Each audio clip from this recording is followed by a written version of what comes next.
อนนี้เป็นขั้นตอนการใส่บาตรแล้วเด้อเพิ่นว่าให้ผู้เฒ่าเพิ่นใส่ก่อนเนาะนำหน้าพาทางก่อน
อันนี้เขาเอาต้นเงินกับผ้าไตรมาถวายเนาะน้ำมาถวายเป็นวัตถุ กับน้ำ แล้วก็นมแล้วก็มีต้นมีปัจจัย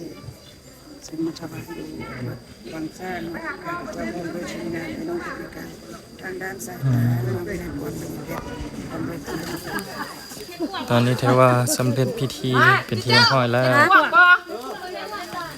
ใครจะเข้าเฮ็ดพวกบ่มีที่เขาอยู่เด่นยกได้มีเด็กบ่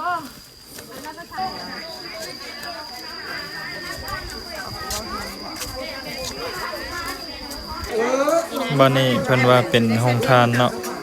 หลังจากเฮ็ดบุญแล้วก็ให้มารับประทานอาหารอยู่นี่